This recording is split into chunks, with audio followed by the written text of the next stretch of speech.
All right. Hi, everybody.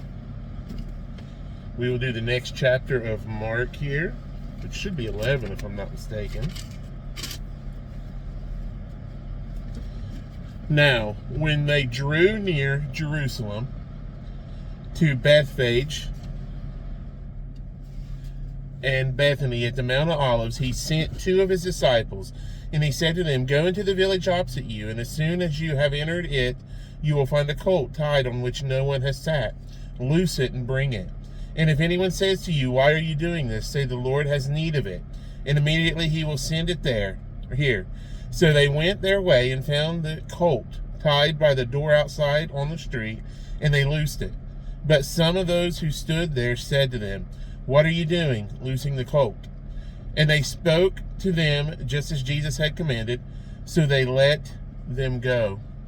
Then they brought the colt to Jesus and threw their clothes on it, and he sat on it. And many spread their clothes on the ground, and others cut down leafy branches from the trees and spread them on the road. Then those who went before those who followed cried out, saying, "Hosanna! Blessed is he who comes in the name of the Lord. Blessed is the kingdom of our father David that comes in the name of the Lord. Hosanna in the highest." Reminds me of a song we used to sing at church camp. Hosanna, oh, blessed be the rock, oh, blessed be the rock of our salvation. I don't know if anybody else remembers that, but... And Jesus went into Jerusalem and into the temple. So when he had looked around at all things, as the hour was already late, he went out to Bethany with the 12.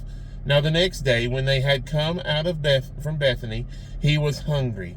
And seeing from afar a fig tree having leaves, he went to see if perhaps he would find something on it.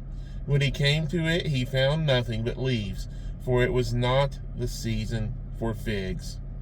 In response, Jesus said to it, "Let no one eat fruit from you ever again." And his disciples heard it.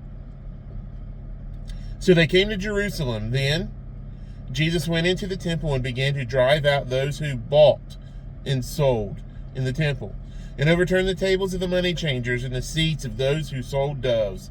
And he would not allow anyone to carry wares through the temple. Then he taught, saying to them, "Is it not written, 'My house shall be called a house of prayer for all nations'? But you have made it a den of thieves." And the scribes and the chief priests heard it and sought how they might destroy him, for they feared him, because all the people were astonished at his teachings. When evening had come, he went out of the city. Now in the morning, as they passed by, they saw the fig tree dried up from the roots. And Peter, remembering, said to him, "Rabbi, look, the fig tree which you cursed has withered away." So Jesus answered and said to them, "Have faith in God. For assuredly I say to you, whoever says to this mountain, 'Be removed and be cast into the sea,' and does not doubt in his heart, but believes that those things he says will be done, he will have whatever he says. Therefore I say to you, whatever things you ask when you pray, believe that you receive them." I'm going to pull forward real quick. "And you will have them." I'm waiting on food from Mama, so.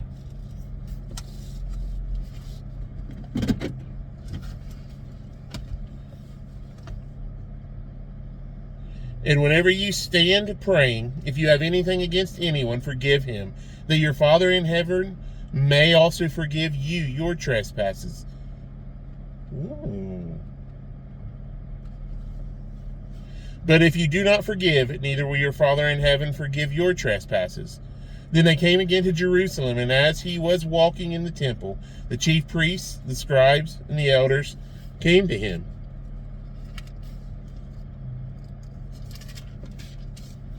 And they said to him, "By what authority are you doing these things? And who gave you this authority to do these things?"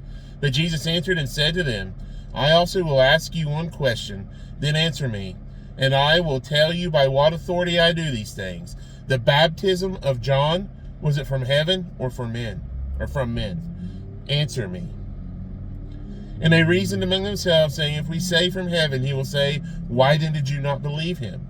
But if we say from men, they feared the people, for all counted John to have been a prophet indeed. So they answered and said to Jesus, we do not know. And Jesus answered and said to them, neither will I tell you by what authority I do these things. Chapter 11. We'll see you tomorrow for the next one.